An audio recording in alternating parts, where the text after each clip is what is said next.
45. Then the Lord said to Moses on Mount Sinai, "Speak to the Israelites, and say to them, when you enter the land that I am giving you, the land itself must observe a Sabbath to the Lord. For 6 years you may sow your field and prune your vineyard and gather its crops. But in the 7th year there shall be a Sabbath of complete rest for the land, a Sabbath to the Lord. You are not to sow your field or prune your vineyard. You are not to reap the aftergrowth of your harvest, or gather the grapes of your untended vines. The land must have a year of complete rest. Whatever the land yields during the Sabbath year shall be food for you. For yourself, your manservant and maidservant, the hired hand or foreigner who stays with you, and for your livestock and the wild animals in your land. All its growth may serve as food. And you shall count off 7 Sabbaths of years, 7 times 7 years, so that the 7 Sabbaths of years amount to 49 years. Then you are to sound the horn far and wide on the 10th day of the 7th month, the Day of Atonement. You shall sound it throughout your land. So you are to consecrate the 50th year, and proclaim liberty in the land for all its inhabitants. It shall be your jubilee, when each of you is to return to his property and to his clan. The 50th year will be a jubilee for you. You are not to sow the land or reap its aftergrowth or harvest the untended vines. For it is a jubilee. It shall be holy to you. You may eat only the crops taken directly from the field. In this year of jubilee, each of you shall return to his own property. If you make a sale to your neighbor or a purchase from him, you must not take advantage of each other.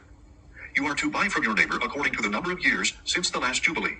He is to sell to you according to the number of harvest years remaining. You shall increase the price in proportion to a greater number of years, or decrease it in proportion to a lesser number of years. For he is selling you a given number of harvests. Do not take advantage of each other, but fear your God, for I am the Lord your God. You are to keep my statutes and carefully observe my judgments, so that you may dwell securely in the land. Then the land will yield its fruit, so that you can eat your fill and dwell in safety in the land. Now you may wonder, what will we eat in the 7th year if we do not sow or gather our produce? But I will send my blessing upon you in the 6th year, so that the land will yield a crop sufficient for 3 years. While you are sowing in the 8th year, you will be eating from the previous harvest, until the 9th year's harvest comes in. The land must not be sold permanently, because it is mine, and you are but foreigners and residents with me. Thus, for every piece of property you possess, you must provide for the redemption of the land. If your brother becomes impoverished and sells some of his property, his nearest of kin may come and redeem what his brother has sold.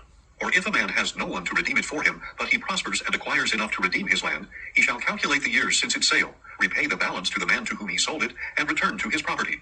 But if he cannot obtain enough to repay him, what he sold will remain in possession of the buyer until the year of Jubilee. In the Jubilee, however, it is to be released, so that he may return to his property. If a man sells a house in a walled city, he retains his right of redemption until a full year after its sale. During that year, it may be redeemed. If it is not redeemed by the end of a full year, then the house in the walled city is permanently transferred to its buyer and his descendants. It is not to be released in the Jubilee. But houses in villages with no walls around them are to be considered as open fields. They may be redeemed, and they shall be released in the Jubilee. As for the cities of the Levites always have the right to redeem their houses in the cities they possess. So whatever belongs to the Levites may be redeemed, a house sold in a city they possess, and must be released in the Jubilee, because the houses in the cities of the Levites are their possession among the Israelites. But the open pasture land around their cities may not be sold, for this is their permanent possession. Now if your countryman becomes destitute and cannot support himself among you, then you are to help him as you would a foreigner or stranger, so that he can continue to live among you. Do not take any interest or profit from him, but fear your God, that your countryman may live among you. You must not lend him your silver at interest, or sell him your food for profit.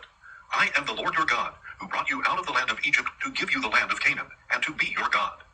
If a countryman among you becomes destitute and sells himself to you, then you must not force him into slave labor. Let him stay with you as a hired worker or temporary resident. He is to work for you until the year of Jubilee. Then he and his children are to be released, and he may return to his clan and to the property of his fathers. Because the Israelites are my servants, whom I brought out of the land of Egypt, they are not to be sold as slaves. You are not to rule over them harshly, but you shall fear your God. Your menservants and maidservants shall come from the nations around you, from whom you may purchase them. You may also purchase them from the foreigners residing among you, or their clans living among you who are born in your land. These may become your property. You may leave them to your sons after you to inherit as property. You can make them slaves for life. But as for your brothers, the Israelites, no man may rule harshly over his brother. If a foreigner residing among you prospers, but your countryman dwelling near him becomes destitute and sells himself to the foreigner or to a member of his clan, he retains the right of redemption after he has sold himself.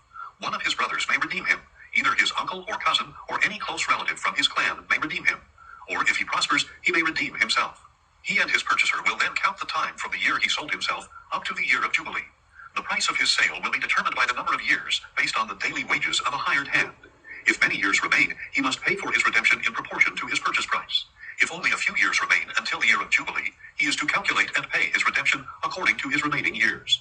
He shall be treated like a man hired from year to year, but a foreign owner must not rule over him harshly in your sight. Even if he is not redeemed in any of these ways, he and his children shall be released in the year of Jubilee. For the Israelites are my servants. They are my servants, whom I brought out of the land of Egypt. I am the Lord your God. Leviticus 26. You must not make idols for yourselves, or set up a carved image or sacred pillar. You must not place a sculpted stone in your land to bow down to it, for I am the Lord your God. You must keep my Sabbaths and have reverence for my sanctuary. I am the Lord. If you follow my statutes and carefully keep my commandments, I will give you rains in their season, and the land will yield its produce, and the trees of the field will bear their fruit. Your threshing will continue until the grape harvest, and the grape harvest will continue until sowing time. You will have your fill of food to eat, and will dwell securely in your land. And I will give peace to the land, and you will lie down with nothing to fear. I will rid the land of dangerous animals, and no sword will pass through your land. You will pursue your enemies, and they will fall by the sword before you. 5 of you will pursue 100, and 100 of you will pursue 10,000, and your enemies will fall by the sword before you. I will turn toward you, and make you fruitful and multiply you, and I will establish my covenant with you. You will still be eating the old supply of grain when you need to clear it out to make room for the new. And I will make my dwelling place among you, and my soul will not despise you. I will walk among you and be your God, and you will be my people. I am the Lord your God, who brought you out of the land of Egypt so that you would no longer be slaves to the Egyptians. I broke the bars of your yoke and enabled you to walk in uprightness. If, however, you fail to obey me and to carry out all these commandments, and if you reject my statutes, despise my ordinances, and neglect to carry out all my commandments, and so break my covenant, then this is what I will do to you. I will bring upon you sudden terror, wasting disease, and fever that will destroy your sight and drain your life. You will sow your seed in vain, because your enemies will eat it. And I will set my face against you, so that you will be defeated by your enemies. Those who hate you will rule over you, and you will flee when no one pursues you. And if after all this you will not obey me, I will proceed to punish you sevenfold for your sins. I will break down your stubborn pride, and make your sky like iron and your land like bronze. And your strength will be spent in vain. For your land will not yield its produce, and the trees of the land will not bear their fruit. If you walk in hostility toward me and refuse to obey me, I will multiply your plagues 7 times according to your sins. I will send wild animals against you to rob you of your children, destroy your livestock, and reduce your numbers until your roads lie desolate. And if, in spite of these things, you do not accept my discipline, but continue to walk in hostility toward me, then I will act with hostility toward you, and I will strike you sevenfold for your sins. And I will bring a sword against you to execute the vengeance of the covenant. Though you withdraw into your cities, I will send a plague among you, and you will be delivered into the hand of the enemy. When I cut off your supply of bread, 10 women will bake your bread in a single oven, and dole out your bread by weight, so that you will eat, but not be satisfied. But if in spite of all this you do not obey me, but continue to walk in hostility toward me, then I will walk in fury against you, and I, even I, will punish you sevenfold for your sins. You will eat the flesh of your own sons and daughters. I will destroy your high places, cut down your incense altars, and heap your lifeless bodies on the lifeless remains of your idols, and my soul will despise you. I will reduce your cities to rubble, and lay waste your sanctuaries, and I will refuse to smell the pleasing aroma of your sacrifices. And I will lay waste the land, so that your enemies who dwell in it will be appalled. But I will scatter you among the nations, and will draw out a sword after you as your land becomes desolate, and your cities are laid waste. Then the land shall enjoy its Sabbaths all the days it lies desolate, while you are in the land of your enemies. At that time the land will rest and enjoy its Sabbaths. As long as it lies desolate, the land will have the rest it did not receive during the Sabbaths when you lived in it. As for those of you who survive, I will send a faintness into their hearts in the lands of their enemies, so that even the sound of a wind-blown leaf will put them to flight. And they will flee as one flees the sword, and fall when no one pursues them. They will stumble over one another as before the sword, though no one is behind them. So you will not be able to stand against your enemies. You will perish among the nations, and the land of your enemies will consume you. Those of you who survive in the lands of your enemies will waste away in their iniquity, and will decay in the sins of their fathers.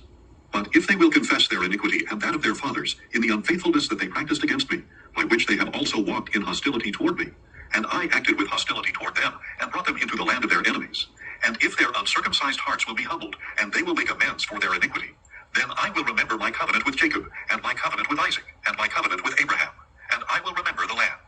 For the land will be abandoned by them, and it will enjoy its Sabbaths by lying desolate without them, and they will pay the penalty for their iniquity, because they rejected my ordinances and abhorred my statutes. Yet in spite of this, when they are in the land of their enemies, I will not reject or despise them so as to destroy them, and break my covenant with them. For I am the Lord their God. But for their sake, I will remember the covenant with their fathers, whom I brought out of the land of Egypt in in the sight of the nations, that I might be their God. I am the Lord. These are the statutes, ordinances, and laws that the Lord established between himself and the Israelites through Moses on Mount Sinai. Leviticus 27. Then the Lord said to Moses, Speak to the Israelites, and say to them, When someone makes a special vow to the Lord involving the value of persons, if the valuation concerns a male from 20 to 60 years of age, then your valuation shall be 50 shekels of silver according to the sanctuary shekel. Or if it is a female, then your valuation shall be 30 shekels. And if the person is from 5 to 20 years of age, then your valuation for the male shall be 20 shekels, and for the female 10 shekels. Now if the person is from 1 month to 5 years of age, then your valuation for the male shall be 5 shekels of silver, and for the female 3 shekels of silver. And if the person is 60 years of age or older, then your valuation shall be 15 shekels for the male and 10 shekels for the female. But if the one making the vow is too poor to pay the valuation, he is to present the person before the priest, who shall set the value according to what the one making the vow can afford. If he vows an animal that may be brought as an offering to the Lord, any such animal given to the Lord shall be holy. He must not replace it or exchange it, either good for bad or bad for good. But if he does substitute one animal for another, both that animal and its substitute will be holy. But if the vow involves any of the unclean animals that may not be brought as an offering to the Lord, the animal must be presented before the priest. The priest shall set its value, whether high or low. As the priest values it, the price will be set. If, however, the owner decides to redeem the animal, he must add a fifth to its value. Now if a man consecrates his house as holy to the Lord, then the priest shall value it either as good or bad. The price will stand just as the priest values it. But if he who consecrated his house redeems it, he must add a fifth to the assessed value, and it will belong to him. If a man consecrates to the Lord a parcel of his land, then your valuation shall be proportional to the seed required for it, 50 shekels of silver for every homer of barley seed. If he consecrates his field during the year of Jubilee, the price will stand according to your valuation. But if he consecrates his field after the Jubilee, the priest is to calculate the price in proportion to the years left until the next year of Jubilee, so that your valuation will be reduced. And if the one who consecrated the field decides to redeem it, he must add a fifth to the assessed value, and it shall belong to him. If, however, he does not redeem the field, or if he has sold it to another man, it may no longer be redeemed. When the field is released in the Jubilee, it will become holy, like a field devoted to the Lord. It becomes the property of the priests. Now if a man consecrates to the Lord a field he has purchased, which is not a part of his own property, then the priest shall calculate for him the value up to the year of Jubilee, and the man shall pay the assessed value on that day as a sacred offering to the Lord. In the year of Jubilee, the field shall return to the one from whom it was bought, the original owner of the land. Every valuation will be according to the sanctuary shekel, 20 gerahs to the shekel. But no one may consecrate a firstborn of the livestock, because a firstborn belongs to the Lord. Whether it is an ox or a sheep, it is the Lord's. But if it is among the unclean animals, then he may redeem it according to your valuation, and add a fifth of its value. If it is not redeemed, then it shall be sold according to your valuation. Nothing that a man sets apart to the Lord from all he owns, whether a man, an animal, or his inherited land, can be sold or redeemed. Everything so devoted is most holy to the Lord. No person set apart for destruction may be ransomed. He must surely be put to death. Thus any tithe from the land, whether from the seed of the land or the fruit of the trees, belongs to the Lord. It is holy to the Lord. If a man wishes to redeem part of his tithe, he must add a fifth to its value. Every 10th animal from the herd or flock that passes under the shepherd's rod will be holy to the Lord. He must not inspect whether it is good or bad, and he shall not make any substitution. But if he does make a substitution, both the animal and its substitute shall become holy. They cannot be redeemed. These are the commandments that the Lord gave to Moses for the Israelites on Mount Sinai.